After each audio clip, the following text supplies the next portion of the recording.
আমি সরকারি জায়গায় থাকি। আমি একটু দোকানপাট করে খাইতে চাইছিলাম।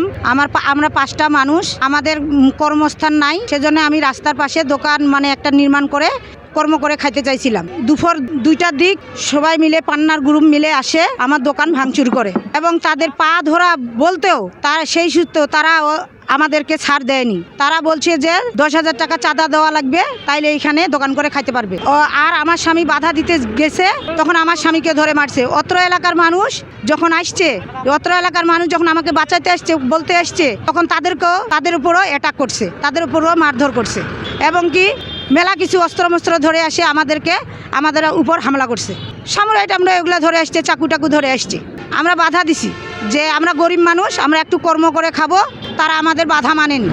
সরকারের কাছে আবেদন, এটা আমরা বিচার চাই, আমাদের গরিব মানুষে একটু কর্ম করে দেও এবং কি তার বিচার আমরা চাই।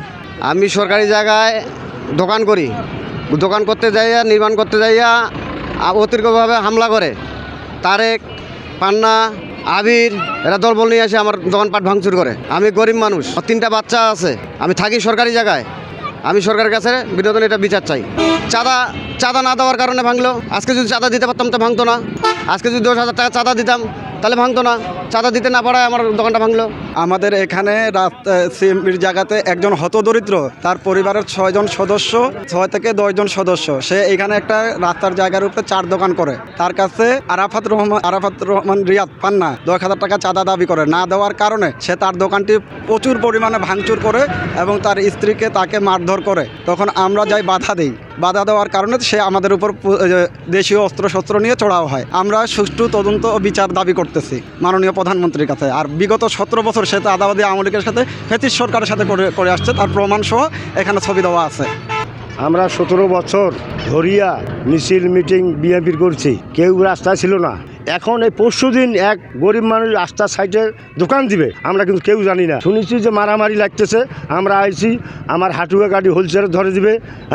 পলাশ, তারপর মাসুদ, তারেক, আবির, এর সাথে পান্নাও ছিল, সে প্রতিবাদ করে নাই। আজ 3-4 দিন হয়ে গেল আমাকে হুমকি দিচ্ছে বাড়ি থেকে বাইরে হলে আমার হাঁটুয়া গাড়িয়া হুইলচেয়ার ধরে দিবে। সে কি করছে 17 বছরে? আপনারা জনগণ দেখেন, প্রধানমন্ত্রী আমি আপত্তি করতেছি, দেখেন আপনি কি করছে।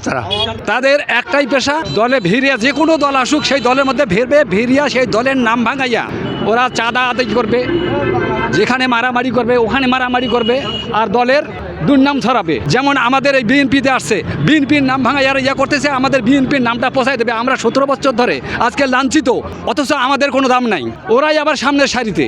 সেজন্য আমি ঊর্ধ্বতন আমাদের নেতৃবৃন্দের দৃষ্টি আকর্ষণ করছি, তারা এই সরেজমিনে এসে তদন্তপূর্বক সুষ্ঠু ব্যবস্থা নেওয়ার জন্য আমি অনুরোধ করছি।